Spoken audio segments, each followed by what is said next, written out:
जय गुरु जी। गुरु जी की संगत को मेरा सादर प्रणाम। आज बहुत खुशी हो रही है देख के कि ग्रेट मिक्सचर ऑफ ओल्ड संगत एंड न्यू संगत।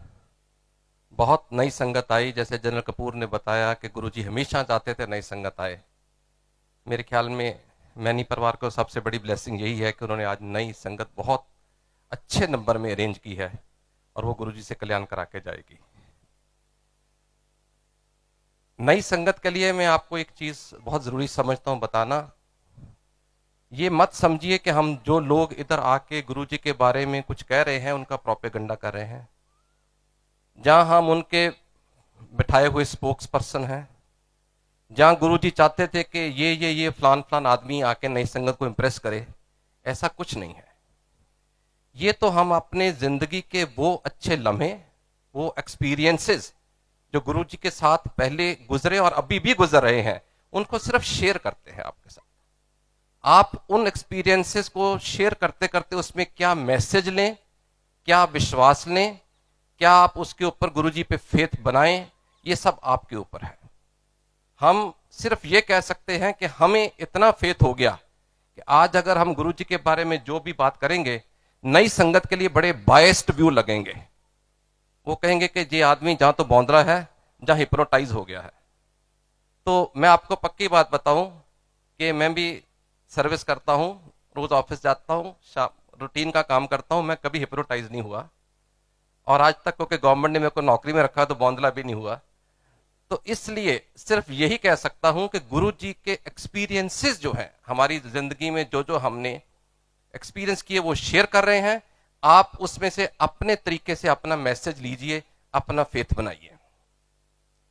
मोनिका आंटी ने शुरू में बहुत इमोशनल होकर अपना सत्संग किया और दैट इस चीज का प्रतीक है कि हम वो सब चीजें जो हम अपने निकट संबंधियों तक ही सीमित रखना चाहते हैं, लेकिन जब संगत पे आते हैं तो वो चीजें भी हमारी खुल के बाहर आ जाती हैं।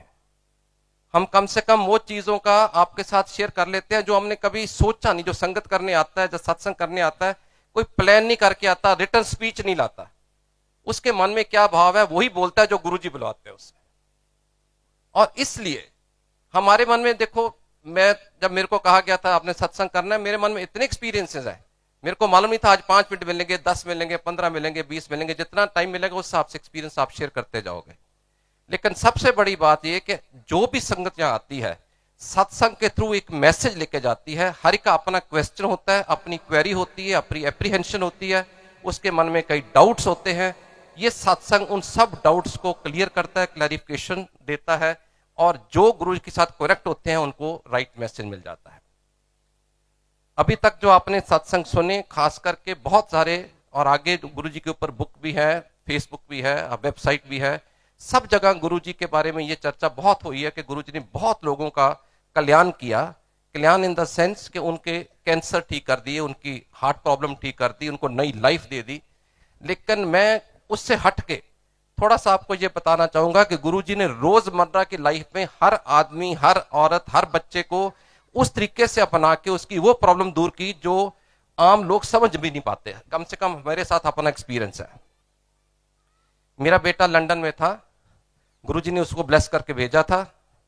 उसके साथ उसको लाइफ दी। एक दफा उसको अस्थमा का अटैक हुआ, उसको लाइफ दी। इसके साथ वो रोड क्रॉस कर रहा था, गुरुजी ने उसको खुद उठा के बचाया।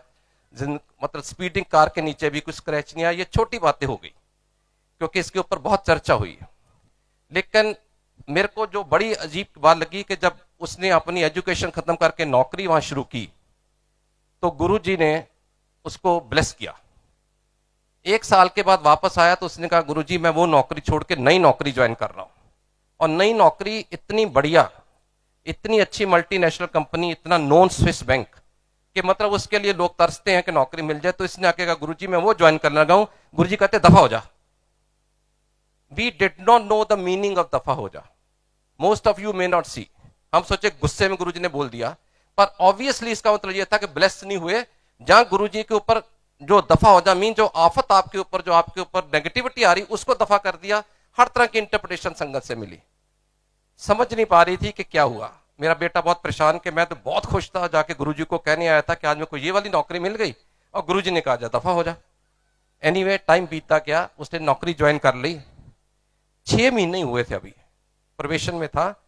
कुछ हालात ऐसे बने कि उसका बॉस के साथ नहीं जैसे क्लिक कर पाया, या कुछ उसके ऊपर कोई फॉल्स एलिगेशन लग गए, उसको नौकरी से निकाल दिया गया। हम बड़े ही अपसेट कि इतनी बड़ी अच्छी नौकरी और बच्चे को निकाल दिया गया। हमने कहा बेटा बहुत अपसेट नहीं हो, तुम इंडिया वापस आ जाओ, यहाँ कुछ देखेंगे, तुम्हारे पास क्वालिफिकेशन है, नौकरी तो मिल ही जाएगी। वो अपसेट था। 1 महीने बाद यहाँ पे आया, और जिस दिन वो इंडिया पहुंचा, विद इन नेक्स्ट 10 डेज पता चला कि उसी कंपनी के उसी बॉसेस जिसके साथ झगड़ा हुआ था, इतने बड़े स्कैंडल में फंस गए कि सबके ऊपर इंटरपोल के अलर्ट शुरू हो गए। कंपनी में से उनको अरेस्ट वारंट निकल गए।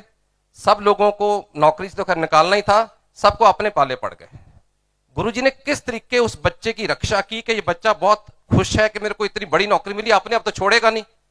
गुरुजी ने उसको नौकरी से निकलवाया, विच इज अदरवाइज एस्पर्शन। वही मैं कह रहा हूं कि सत्संग जब करते हैं ना, हर चीज ओपन बोल देते हैं।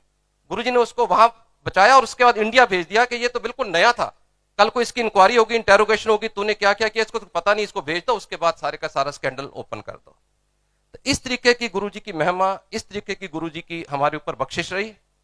और नई संगत के लिए खासकर ये कि ये मत सोचिए कि जब गुरुजी फिजिकल रूप में थे तब भी आप हम सबको उनकी महिमा और उनकी बख्शिश होती थी, आज तक हो रही है। और मैं आपको सबसे लेटेस्ट सत्संग शुक्रवार का बता रहा हूं, परसों का। ये एक बड़ा अजीब हादसा है और मेरा दिल कर रहा है कि मैं सत्संग करूं। भाई मेरे को परिवार से परमिशन है कि नहीं मेरे को मालूम नहीं, पर गुरुजी से परमिशन लेके कर रहा हूं। एक लड़की है हमारे ही संगत से, उसकी अब्रॉड शादी हुई थी और कुछ कारणों के साथ, जैसे होता ही अक्सर प्रॉब्लम एनआरआई की, the boy was already married, उसने वहां डिवोर्स किया, 2 एंगेजमेंट टूटी हुई थी, कुछ नहीं बताया था। इंटरनेट के थ्रू, कनेक्शन के थ्रू ये मैरिज हुई। जब उसको जाके पता लगा, उसको इल ट्रीट भी किया गया, वो उसको छोड़ दिया, डिवोर्स प्रोसीडिंग शुरू होगी विद इन 6 मंथ्स। बड़ी परेशान थी। लड़का, लड़के के फादर, लड़के की मदर, लड़के के ब्रदर, सब लोग अमेरिका ही रहते हैं। कोई कॉज नहीं बनना था। यहाँ पे क्या करें, उसकी एक बहन और जीजा यहाँ पे है। इन्होंने लेने देना भी कहीं कुछ किया होता। आफ्टर ऑल लड़की की शादी करते हैं, जो आप शगन में देते हैं, जो भी जिस तरीके देते हैं, कभी कभी किसी के ब्लैकमेल टैक्टिक्स भी होते हैं। काफी खर्चा पैसा ज्वेलरी दे रखी थी, उसका कोई रिकॉर्ड नहीं होता, उसका कोई प्रूफ नहीं होता। ये बड़े परेशान जब वापस आए तो इन्होंने सोचा कि उनकी सिस्टर वगैरह ने इमिग्रेशन कार्ड, ग्रीन कार्ड के लिए अप्लाई किया, उनकी इंटरव्यू आ रही है, अगर वो भी चले गए तो यहां तो कोई भी नहीं होगा जिसके साथ हम लड़ सकें।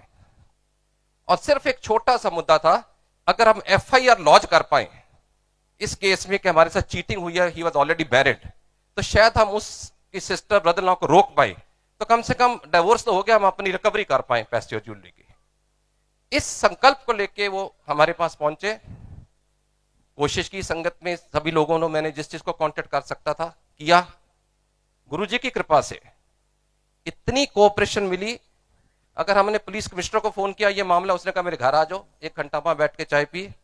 अगर हमने किसी जज, हाईकोर्ट के जज साहब को बोला, उन्होंने कहा मेरे घर आ जाओ। जब मेरे एक बहुत बड़े खुफिया महकमे के हेड एंड डायरेक्टर, मैंने उनको बोला, कहते मैं तेरे घर आ जाता हूं।